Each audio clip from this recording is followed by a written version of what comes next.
अगले विश्लेषण की शुरुआत मैं आपके साथ एक सवाल से करना चाहता हूं। आपको क्या लगता है, भीख मांगना एक मजबूरी है या फिर ये एक पेशा है? जब आप सड़क पर एक भिखारी को देखते हैं तो आपके मन में क्या भाव आता है? एक लाचार आदमी आपके सामने गिड़गिड़ा रहा है या एक पेशेवर एक्टर इस समय अपने काम पर है?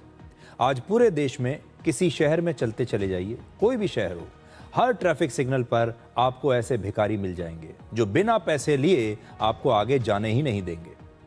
मध्य प्रदेश के इंदौर शहर में हाल ही में सरकार ने वहां के भिखारियों को विस्थापित करने का काम शुरू किया है। इस दौरान शहर की सड़कों से तमाम भिखारियों की पहचान करके उन्हें दूसरे कामों में लगाया जा रहा है ताकि ये लोग भीख मांगना बंद कर दें। सरकार की मुहिम के दौरान मांगी लाल नाम के एक भिखारी को शहर के एक चौराहे से रेस्क्यू किया गया। पूछताछ के दौरान मांगीलाल ने जो बातें बताई उससे सारे सरकारी अधिकारी हैरान रह गए। मांगीलाल इंदौर में तीन मकानों का मालिक है। इसके पास 3 मकान हैं इंदौर में। 3 ऑटो रिक्शा हैं जिन्हें वो किराए पर चलाता है और उसके पास खुद की एक कार भी है और इस कार के लिए उसने एक ड्राइवर भी रखा हुआ है। इसके अलावा मांगीलाल ने किसी साहूकार की तरह 5 से 6 लाख रुपए सूद पर भी लोगों को उधार दिए हुए हैं और ब्याज वसूलने के लिए वो अक्सर अपनी कार में ही जाता है, जबकि भीख मांगने के लिए वो अपना हुलिया बदल देता था और अपनी गाड़ी को भी कहीं दूर खड़ी करता था।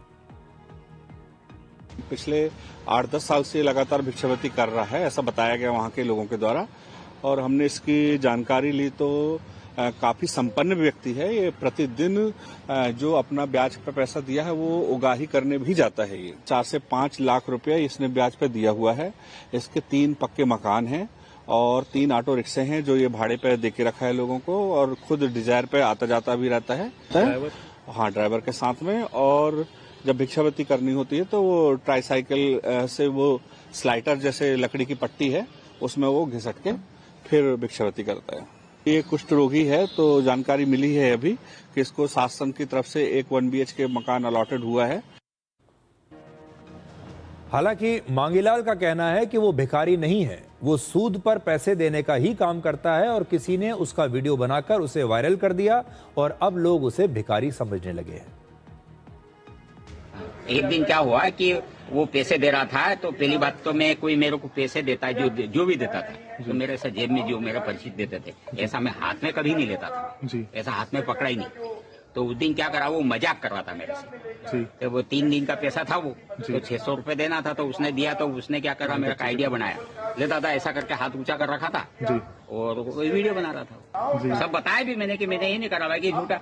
बोले भाई मैं बार बार बोलता गया कि देखो मैंने भीख नहीं मांगी जी, भीख नहीं मांग रही। सबको बोला बाकी माने नहीं। इस घटना से यह साबित होता है कि हमारे देश में बड़ी संख्या में ऐसे लोग हैं जो भीख मांगने को अब एक व्यवसाय बना चुके हैं। ये लोग भिखारियों के बड़े बड़े गैंग्स को चलाते हैं या फिर खुद उनके सदस्य होते हैं। इस देश की भोली भाली जनता इन भिखारियों पर तरस खाकर इन्हें भीख दे देती है और बहुत सारे लोग तो ये सोचते हैं कि उन्होंने पुण्य का कोई काम किया है, और कुछ लोग ऐसे होते हैं जो अपना पीछा छुड़ाने के लिए मजबूरी में इन्हें पैसा दे देते हैं। और अब तो भिखारियों के बड़े बड़े गैंग्स महिलाओं और बच्चों का भी इस्तेमाल कर रहे हैं भीख लेने के लिए। अब कोई बच्चा अगर आपके सामने आकर कहे कि मैं भूखा हूं तो किसी का भी दिल पसीजना स्वाभाविक है, या फिर कोई वृद्ध महिला आकर कहे या कोई महिला आकर कहे कि मैंने खाना नहीं खाया है तो इंसान मदद करेगा ही। और लोगों के इसी भोलेपन का फायदा उठाकर मांगीलाल जैसे लोग अपना व्यापार चलाते हैं। ये लोग हर ट्रैफिक सिग्नल पर जो है आपको नजर आ जाएंगे। इन्होंने इलाके अपने बांटे हुए हैं और उसके बाद वहां पर इनका काम शुरू हो जाता है, व्यवसाय शुरू हो जाता है।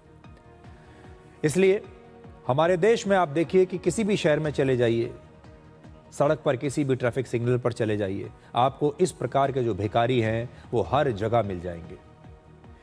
हमारा जो देश है, हमारी जो संस्कृति है, हमारे जो संस्कार है, उनमें कहा गया है कि जब जिंदगी में सारे रास्ते बंद हो जाएं तब इंसान को भीख मांगने के बारे में सोचना चाहिए, और वो भी सिर्फ एक बार, बार बार नहीं।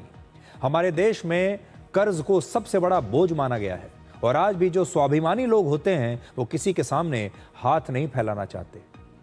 और इस पर संत कबीरदास का एक बड़ा प्रसिद्ध दोहा है, मांगन मरण समान है, मति मांगो कोई भीख, मांगन ते मरना भला, यही सदगुरु की सीख।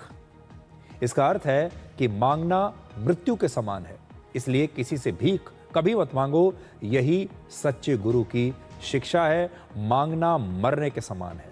फिर भी हमारे देश में भिखारियों की संख्या लगातार बढ़ती जा रही है, और किसी भी देश का जो समाज है, अगर वहाँ बड़ी संख्या में भिखारी दिखाई देते हैं तो इससे वो देश का चरित्र क्या है, उस समाज का चरित्र क्या है, ये भी पता चलता है। एक छोटे से ब्रेक के बाद डिकोड जिंदगी में आपको दिखाएंगे आज का विचार।